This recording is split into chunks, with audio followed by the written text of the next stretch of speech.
नमस्कार दोस्तों, skill take परिवार में आप सभी का एक बार फिर स्वागत है।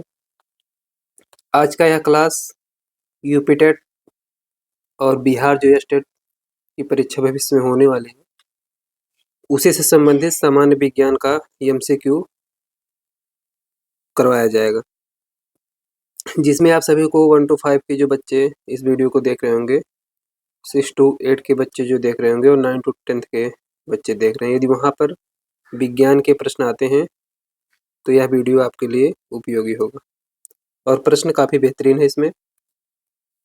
तो आइए आज का जो ये सेशन है स्टार्ट करते हैं। और एक ज़रूरी सूचना है कि अभी तो हम आपको सामान्य विज्ञान का ही करवा रहे हैं, आगे जो नेक्स्ट क्लासेज होंगी उसमें आपको जो आर्ट ऑफ टीचिंग है उसकी भी क्वेश्चंस मिलेंगे। फिर उसमें जो जीके जीएस या मैथ्स और रीजनिंग के प्रश्न आते हैं वो तो नॉर्मल ही आते हैं, तो उसको आप नहीं भी लगाएंगे तब भी आपका काम हो जाएगा। तो आर्ट ऑफ टीचिंग के प्रश्नों को शामिल करा करके कम से कम जब तक आपका एग्जाम नहीं हो जाता है, कुछ वीडियोज के माध्यम से कैसे प्रश्नों को सॉल्व किया जाता है कम समय में, इसी चैनल पर आपको मिलेगा। इसलिए जितने भी नए बच्चे हैं आप सभी लोग चैनल को अवश्य जुड़े रहिए। जितनी भी एक्टिविटी होती हैं वह सभी इसी चैनल पर आपको मिलती रहेंगी। तो आर्ट ऑफ टीचिंग का वीडियो आपको कल अवश्य मिलेगा एक। आइए आज का सेशन स्टार्ट करते हैं ज़्यादा टाइम ना लेते हुए। यहाँ आप पहला प्रश्न देख पा रहे होंगे, पशु परजीवी भी उपभोक्ता होते हैं, दी गई सूची में बाह्य परजीवी की पहचानें। जू, प्लाज्मोडियम, पिनक्रीम, पिताक्रीम। पहला ऑप्शन यहाँ जू दिया गया है, प्लाज्मोडियम दूसरा ऑप्शन दिया गया है, पिनक्रीम तीसरा ऑप्शन दिया गया है, पिताक्रीम चौथा ऑप्शन दिया गया है। तो जू यहाँ पर राइट ऑप्शन बनेगा। आइए नेक्स्ट क्वेश्चन देखते हैं। नेक्स्ट क्वेश्चन में यहाँ दिया गया है, नेक्स्ट क्वेश्चन में जो दिया गया है, सॉरी चल क्यों नहीं रहा। नेक्स्ट क्वेश्चन जो है वो आपका है, एक ए माइनस आयन में 18 इलेक्ट्रॉन है और 18 न्यूट्रॉन है, तो ए तत्व ए का नाम बताइए। पोटेशियम पहला ऑप्शन दिया गया है, क्लोरीन दूसरा ऑप्शन दिया गया है, नाइट्रोजन तीसरा ऑप्शन दिया गया है, एल्युमिनियम चौथा ऑप्शन दिया गया है। ए माइनस इलेक्ट्रॉनों की संख्या 18 है, ए माइनस का मतलब है एक इलेक्ट्रॉन ने निकाला है, तो 17 होगा इसमें। तो 17 किसका होता है? क्लोरीन का परमाणु क्रमांक होता है। तो ऑप्शन नंबर 2 क्लोरीन इस प्रश्न का राइट जवाब है। आइए नेक्स्ट क्वेश्चन देखते हैं। नेक्स्ट क्वेश्चन में जो दिया गया है, एक वाहन 90 किलोमीटर प्रति घंटे की चाल से चलता है, मीटर पर सेकंड में इसकी चाल कितनी होगी? तो 90 किलोमीटर प्रति घंटे की चाल से चलता है तो मीटर पर सेकंड में हमें बताना है। तो देखिए मीटर पर सेकंड में बताना है या किलोमीटर प्रति घंटा है, और चाल दिया है, चाल पूछ भी रहा है, तो आपको कुछ नहीं करना है, किलोमीटर प्रति घंटे को मीटर पर सेकंड में चेंज कर लेना है, ठीक है ना। तो 90 दिया है, यहाँ जहाँ कुछ नहीं लिखा था यहाँ इंटू होता है इसका मतलब, तो किलोमीटर प्रति घंटा, और किलोमीटर प्रति घंटे को मीटर पर सेकंड में बदलने के लिए 5/18 से गुणा करते हैं, क्योंकि मीटर प्रति सेकंड छोटी वैल्यू है इसलिए छोटी वैल्यू से गुणा करेंगे। अभी मीटर पर सेकंड को हमें चेंज करना था किलोमीटर प्रति घंटे में, तो 18/5 से गुणा करते हैं। तो आप इस चीज़ को याद रखिएगा, इसका उल्टा भी। तो यहाँ 18×5 = 90 और सॉरी, और यहाँ 5 × 5 25 मीटर प्रति सेकंड हो जाएगा, ये मीटर प्रति सेकंड हो जाएगा। किलोमीटर प्रति घंटा को हटा के 5/18 लिख देंगे, ठीक है ना। तो ऐसे किया जाता है इसको, क्योंकि इसको कहाँ से आया है इसको भी बता दे रहे हैं। 1 किलोमीटर बराबर 1000 मीटर होता है और 1 घंटा बराबर 60 सेकंड होता है, सॉरी 60 मिनट होता है, और 1 मिनट बराबर 60 सेकंड होता है। इसी को आपस में कन्वर्ट करके 5/18 डायरेक्ट लिख दिया जाता है मीटर पर सेकंड। आइए नेक्स्ट क्वेश्चन देखते हैं। नेक्स्ट क्वेश्चन यहाँ दिया गया है। इस प्रश्न का राइट जवाब आपको ऑप्शन नंबर 4 टिक करना है। गर्मियों में गहरे रंग के कपड़े की तुलना में हल्के रंग के कपड़े में हम अधिक आरामदायक महसूस करते हैं, क्योंकि हल्के रंग के कपड़े अधिक ऊष्मा विकिरण को अवशोषित करते हैं, हल्के रंग के कपड़े कम ऊष्मा विकिरण को अवशोषित करते हैं, गहरे रंग के कपड़े अधिक ऊष्मा विकिरण को विकिरित करते हैं, हल्के रंग के कपड़े अधिक आर्द्रता को अवशोषित करते हैं। तो हल्के रंग के कपड़े कम ऊष्मा विकिरण को अवशोषित करते हैं। ऑप्शन नंबर 2 यहाँ सही है। आइए नेक्स्ट क्वेश्चन देखते हैं। नेक्स्ट क्वेश्चन में दिया गया है खरीफ फसल की अवधि क्या है। तो खरीफ फसल की अवधि पूछा जा रहा है। जून से अक्टूबर तक पहला ऑप्शन दिया गया है, मार्च से सितंबर तक दूसरा ऑप्शन दिया गया है, नवंबर से अप्रैल तक तीसरा ऑप्शन दिया गया है, अक्टूबर से मार्च तक चौथा ऑप्शन दिया गया है। तो खरीफ फसल पूछा है, एक रबी होता है, एक जायद होता है, एक खरीफ फसल होता है। खरीफ रबी की फसल में गेहूं आता है, जायद की फसल में आता है धान, और खरीफ की फसल में खीरा, ककड़ी, यही सब आते हैं। तो अक्टूबर से मार्च, तो इस प्रश्न का राइट जवाब बनेगा, जैसे खीरा ककड़ी आप देखेंगे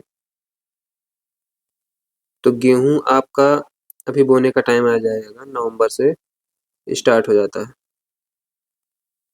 और जो धान है आपको जून जुलाई से स्टार्ट रहता है बैठाना उसको, कहीं कहीं पे मई से भी स्टार्ट हो जाता है बैठाना। तो खरीफ की फसल आपको जून से अक्टूबर तक होती है, जून से अक्टूबर, सॉरी इसमें जून से अक्टूबर नहीं होगा, अच्छा नहीं, मैं सोच रहा था इसमें मार्च से सितंबर तक होगा, लेकिन ये गलत है, इसमें जून से अक्टूबर तक ही होगा। आइए नेक्स्ट क्वेश्चन देखते हैं। नेक्स्ट क्वेश्चन यहाँ दिया गया है, निम्न में से सही कथन है। सही कथन हमें ढूंढना है यहाँ पर। शुष्क अमोनिया का लिटमस पेपर पर कोई प्रभाव नहीं पड़ता, दही संयोजन में क्षारीय है, पानी में ग्लूकोज का विलयन अम्लीय है, HCl एक दुर्बल अम्ल है। सही संयोजन का शुष्क अमोनिया का लिटमस पेपर पर कोई प्रभाव नहीं पड़ता, दही संयोजन में क्षारीय है, पानी में ग्लूकोज का विलयन अम्लीय होता है, HCl एक दुर्बल अम्ल है। HCl एक दुर्बल अम्ल है, गलत बात है। पानी में ग्लूकोज का विलयन अम्लीय होता है, दही संयोजन में क्षारीय, यह भी गलत बात है। शुष्क अमोनिया का लिटमस पेपर पर कोई प्रभाव नहीं पड़ता। पानी में ग्लूकोज का विलयन अम्लीय होता है, गलत बात है, क्षारीय होता है। शुष्क अमोनिया का लिटमस पेपर को कोई प्रभाव नहीं पड़ता, यही इस ऑप्शन का राइट जवाब होगा। आइए नेक्स्ट क्वेश्चन देखते हैं। नेक्स्ट क्वेश्चन यहाँ दिया गया है, दो बल एक पिंड पर कार्य कर रहे हैं, जैसे कि बलों के अनुप्रयोग की दिशा के बीच का कोण 60 अंश है, निकाय की विराम पर रखने के लिए आवश्यक न्यूनतम संख्या बल है, केवल एक, दो बल, कोई अतिरिक्त बल आवश्यक नहीं, तीन बल। तो दो पिंड आवश्यक रूप से बलों का अनुप्रयोग दिशा के 60 अंश का कोण कार्य कर रहा है, रखने के लिए आवश्यक न्यूनतम बलों की संख्या कितनी। इस प्रश्न का राइट जवाब बनेगा केवल एक बल। आइए नेक्स्ट क्वेश्चन देखते हैं। नेक्स्ट क्वेश्चन यहाँ दिया गया है, पिंड के कंपन के आयाम का निर्णायक कारक है। आयाम का निर्णायक कारक है उत्पादित ध्वनि की गुणता, उत्पादित ध्वनि की तीव्रता, कंपन की अवधि, उत्पादित ध्वनि की आवृत्ति। दोस्तों इस प्रश्न का राइट जवाब बनेगा उत्पादित ध्वनि की तीव्रता। ऑप्शन नंबर 2 यहाँ करेक्ट होगा। आइए नेक्स्ट क्वेश्चन देखते हैं। नेक्स्ट क्वेश्चन यहाँ दिया गया है, परितंत्र का निर्माण किसके द्वारा होता है। मृत जीव, केवल जैविक घटक, केवल अजैविक घटक, जैविक और अजैविक घटक दोनों। तो परितंत्र का निर्माण जो होता है जैविक और अजैविक दोनों घटकों से होता है। आइए नेक्स्ट क्वेश्चन देखते हैं। नेक्स्ट क्वेश्चन यहाँ दिया गया, बुखार का कारण होता है जीवाणु की अत्यधिक वृद्धि, विषाणु की अत्यधिक वृद्धि, रोगजनकों की अत्यधिक वृद्धि शरीर रोगजनकों की वृद्धि को रोकता है। शरीर रोगजनकों की वृद्धि को रोकता है। बुखार का कारण होता है। तो बुखार का कारण में शरीर रोगजनकों की वृद्धि को रोकता है। आइए नेक्स्ट क्वेश्चन देखते हैं। ऑप्शन नंबर 4 यहाँ करेक्ट होगा। नेक्स्ट क्वेश्चन यहाँ दिया गया है, सेकंड के पदों में आवृत्ति की इकाई क्या है? सेकंड के पदों में आवृत्ति की इकाई क्या है? तो आवृत्ति n बराबर 1/t होता है, तो सेकंड की -1 यहाँ ऑप्शन बनेगा। आइए नेक्स्ट क्वेश्चन देखते हैं। नेक्स्ट क्वेश्चन यहाँ दिया गया है, मधुमक्षिशाला रखने के क्या लाभ हैं? शहद का प्रयोग विस्तृत रूप से पूरी दुनिया में होता है। मधुमक्खी पालन एक निम्न निवेश योजना है। मधुमक्खी पालन एक कृषि उद्यम है जिसका उपयोग औषधि प्रयोजनों के लिए शहद और साथ ही मधुमों के संग्रह के लिए किया जाता है और यह कृषक के लिए अतिरिक्त आय साधन है। मधुमक्खी पालन के लिए अधिक निवेश की आवश्यकता नहीं होती है और इसके बीज या छत कहीं भी विकसित किया जा सकता है। मधुमक्खी पालन के लिए अधिक निवेश की आवश्यकता नहीं होती है और इसे बगीचे या छत कहीं भी विकसित किया जा सकता है। तो लाभ पूछ रहा है इसमें, तो लाभ सर्वाधिक इसमें क्या है? मधुमक्खी पालन कृषि उद्यम है जिसका उपयोग औषधीय प्रयोजनों के लिए शहद और मधुमक्खी के संग्रह के लिए किया जाता है। कृषकों के लिए अतिरिक्त आय का साधन है। ये इस प्रश्न का राइट जवाब बनेगा। आइए नेक्स्ट क्वेश्चन देखते हैं। नेक्स्ट क्वेश्चन यहाँ दिया गया है बच्चों, जेडेनोसोफोर विलयन से जिंक का विस्थापन करता है, तांबे का विस्थापन करता है, शीशे का विस्थापन करता है, आयरन का करता है या मैग्नीशियम का करता है? इस प्रश्न का राइट जवाब बनेगा magnesium. Option number 4 is the correct answer of this question. आइए नेक्स्ट क्वेश्चन देखते हैं। नेक्स्ट क्वेश्चन यहाँ दिया गया है, दो असमान प्रतिरोध समानांतर रूप से जुड़े हैं और एक सेल से संयोजित है। निम्नलिखित में से कौन सा कथन सत्य है? विभवपात दोनों में समान है। छोटे प्रतिरोध में विभवपात कम है। बड़े प्रतिरोध में विद्युत धारा अधिक है। विद्युत धारा दोनों में समान है। तो दो असमान प्रतिरोध समांतर रूप से जुड़े हैं और एक सेल से संयोजित है। निम्नलिखित में से कौन सा कथन सत्य है? सत्य कथन हमें यहाँ ढूंढना। विभवपात दोनों में समान है। छोटे प्रतिरोध में विभवपात कम है। बड़े प्रतिरोध में विद्युत धारा अधिक है। विद्युत धारा दोनों में समान। इस प्रश्न का राइट जवाब बनेगा विभवपात दोनों में समान। आइए नेक्स्ट क्वेश्चन देखते हैं। नेक्स्ट क्वेश्चन यहाँ दिया गया है, जब फेरस सल्फाइड की अभिक्रिया तन्य H2SO4 के साथ कराई जाती है तब अप्रिय गंध वाली कौन सी गैस मुक्त होती है? Chlorine, sulphur dioxide, sulphur trioxide, H2S। तो इस प्रश्न का राइट जवाब बनेगा H2S, हाइड्रोजन सल्फाइड। आइए नेक्स्ट क्वेश्चन देखते हैं। अप्रिय गंध पूछ रहा है ना, तो इसी का अप्रिय गंध होगा। नेक्स्ट क्वेश्चन में यहाँ दिया गया है, नीचे दिए गए दो ग्रहों में से किसके वायुमंडल के प्रमुख घटक के रूप में कार्बन डाइऑक्साइड है? पृथ्वी, शुक्र, बुध, मंगल, बृहस्पति। तो वायुमंडल के प्रमुख घटक के रूप में कार्बन डाइऑक्साइड है। तो एक तो आपका होगा इसमें शुक्र और मंगल, शुक्र और बुध दिया, शुक्र और बृहस्पति दिया, बुध और मंगल दिया गया। तो इस प्रश्न का राइट आंसर जो बनेगा ऑप्शन नंबर पहला यहाँ करेक्ट दिया गया है। शुक्र और मंगल प्रमुख घटक के रूप में कार्बन डाइऑक्साइड है। आइए नेक्स्ट क्वेश्चन देखते हैं। नेक्स्ट क्वेश्चन में यहाँ दिया गया है, विज्ञान शिक्षक कक्षा में एक सफेद ठोस X लाएं एवं छात्रों को सूचित करें कि उन्हें घर पर खाना पकाने के लिए इसका उपयोग किया था। जब छात्रों ने गीली उंगलियों के साथ ठोस को स्पर्श किया तो उंगलियों के बीच इसे रगड़ा तो उसमें साबुन जैसे गंध लगा। इसने लाल लिटमस सूचक पृष्ठ पर नीले रंग में बदल दिया गया। X की पहचान करें। साधारण नमक, चीनी, बेकिंग पाउडर, मैदा पाउडर। तो बेकिंग पाउडर या है। आइए नेक्स्ट क्वेश्चन देखते हैं। इसकी प्रॉपर्टी बता रहे हैं ना, बेकिंग पाउडर ऊपर प्रॉपर्टी लिखा गया है, नीचे उसका ऑप्शन कुछ लिया गया। A base among the following is CuO, CO2, SO2, NO2। तो बेस among the following, इसमें से बेस कौन सा? CuO। आइए नेक्स्ट क्वेश्चन देखते हैं। Copper oxide. जब जल की धारा के बीच अपनी उंगली को घुमाने से खुले नल से बहती हुई जल की धारा को तोड़ना क्यों संभव नहीं है? ऐसा इसलिए है क्योंकि जल की गतिशील धारा की गति बहुत अधिक होती है। ऐसा इसलिए क्योंकि जल के अणुओं का आकार बहुत छोटा होता है और हमारी उंगली के बीच होकर नहीं गुजर सकती हैं।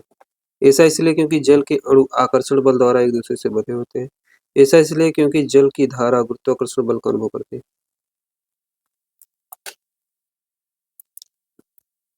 दोस्तों, इस प्रश्न का राइट जवाब बनेगा ऑप्शन नंबर 3। ऐसा इसलिए क्योंकि जल के अणु आकर्षण बल द्वारा एक दूसरे से बंधे होते हैं। आइए नेक्स्ट क्वेश्चन देखते हैं। नेक्स्ट क्वेश्चन यहाँ दिया गया है, निम्नलिखित में से क्या धनात्मक रूप से आवेशित एक विलयन? आर्सेनिक सल्फाइड, मृत्तिका, जिलेटिन, एल्युमिनियम हाइड्रोक्साइड। धनात्मक रूप से आवेशित एक विलयन है। तो इस प्रश्न ऑप्शन नंबर 4 एल्युमिनियम हाइड्रोक्साइड। आइए नेक्स्ट क्वेश्चन देखते हैं।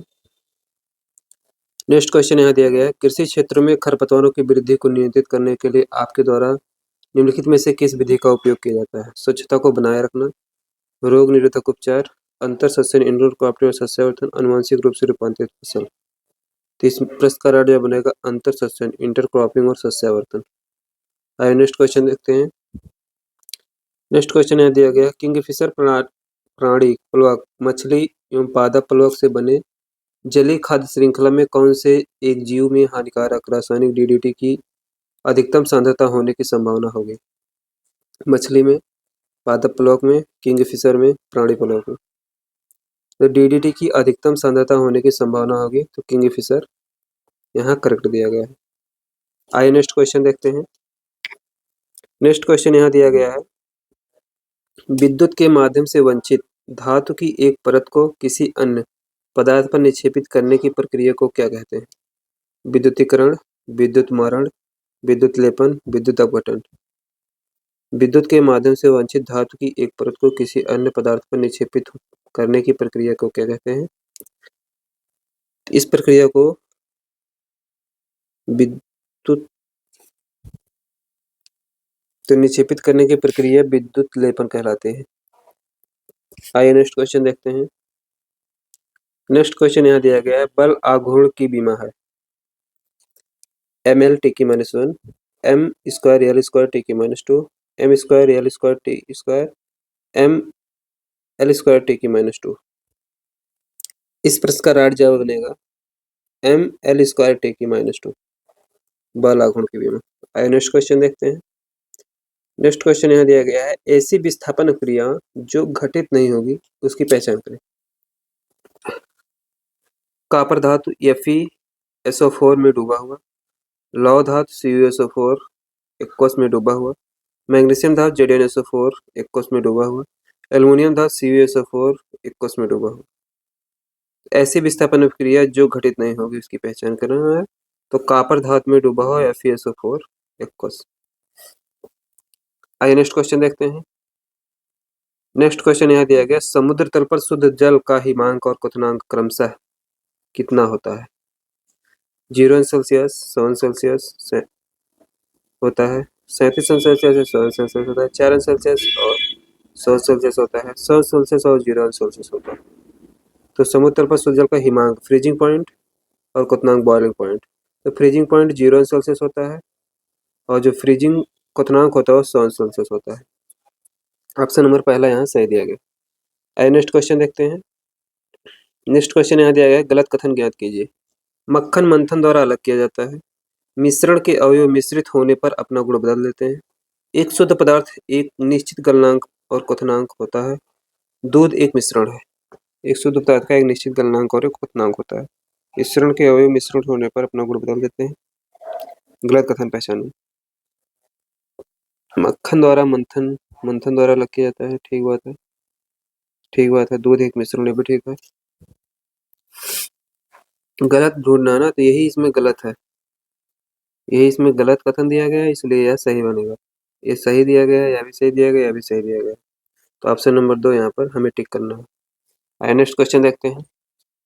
नेक्स्ट क्वेश्चन यहाँ दिया गया है, आयोडीन टिंचर को निम्नलिखित में से किसे घोल कर बनाया जाता है?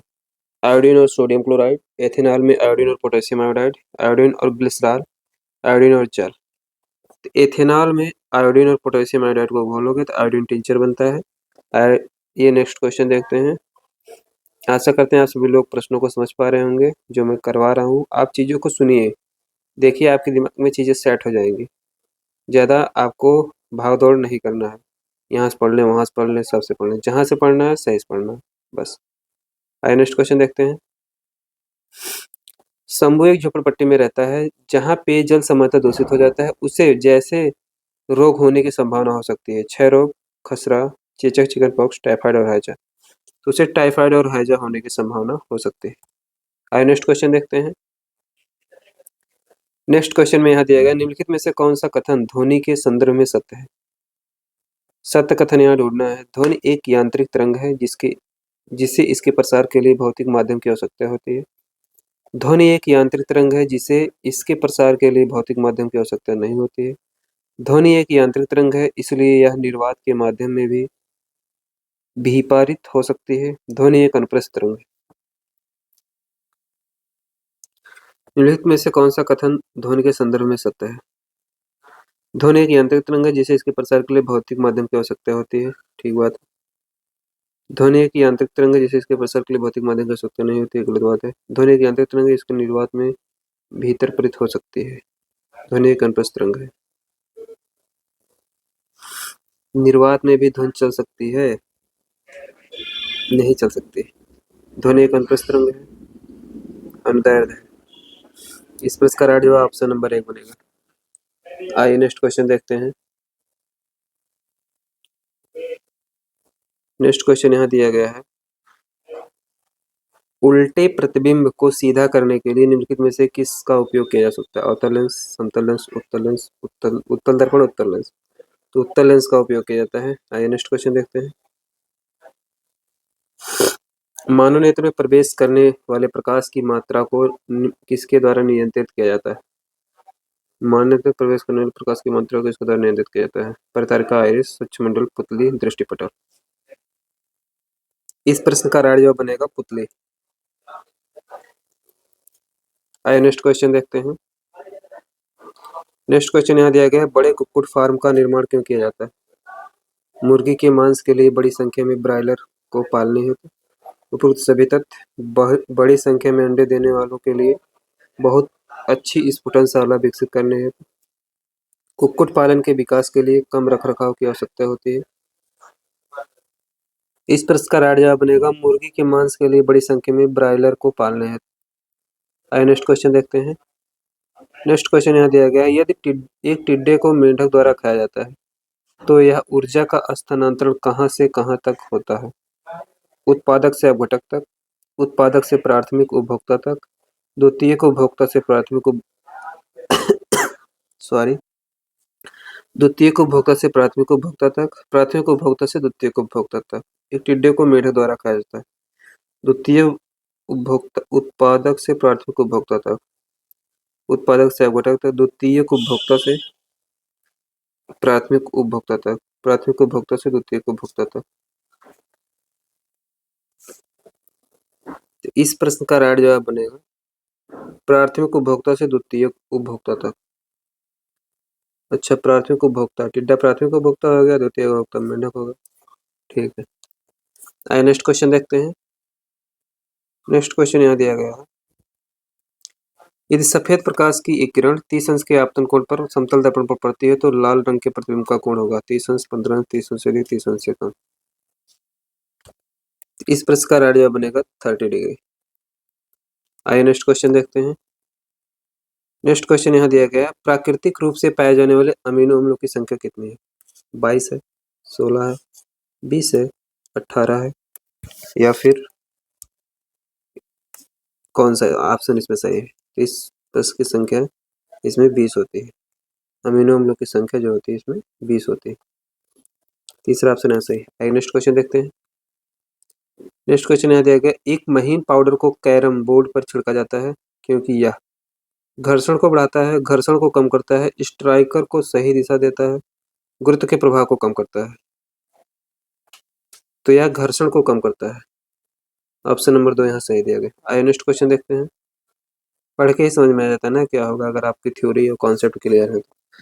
क्या होता है जब दो गुब्बारे को एक ऊनी कपड़े से रगड़कर एक दूसरे के पास लाया जाता है? वे एक दूसरे को प्रतिकर्षित करते हैं, वे एक दूसरे को आकर्षित करते हैं, वे एक दूसरे के चिपके रहते हैं, वे ना तो एक दूसरे को प्रतिकर्षित करते हैं और ना ही आकर्षित करते हैं। तो वे एक दूसरे को प्रतिकर्षित करते हैं। ऑप्शन नंबर पहला यहाँ सही दिया गया। आइए नेक्स्ट क्वेश्चन देखते हैं। नेक्स्ट क्वेश्चन यहाँ दिया गया है, क्या होता है जब एक कांच की छड़ को रेशम से रगड़ा जाता है? कांच की छड़ को रेशम से रगड़ा जाता है।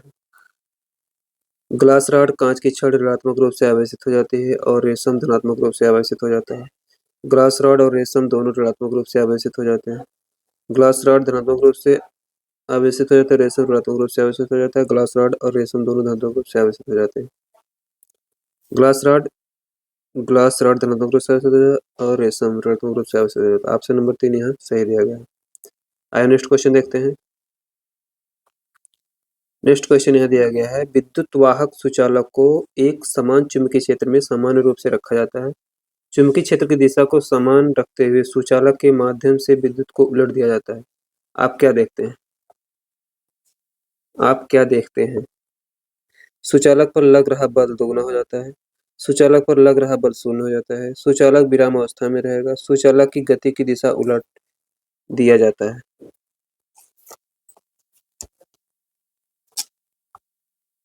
इस प्रश्न का राइट जवाब बनेगा सुचालक की गति की दिशा उलट दिया जाता है। आइए नेक्स्ट क्वेश्चन देखते हैं। नेक्स्ट क्वेश्चन में तो बच्चों आज का प्रश्न यहीं पर समाप्त होता है। आज लगभग हम लोगों ने 45 से अधिक प्रश्नों को किया है।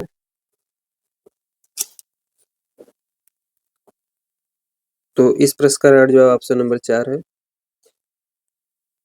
आप सभी लोग जरूर सेशन को अच्छे से समझे होंगे, मैं ये आशा करता हूँ। यह ऑनलाइन क्लास है। आप सभी को इसी चैनल पर स्किल टेक के ऑफिशियल चैनल पर ही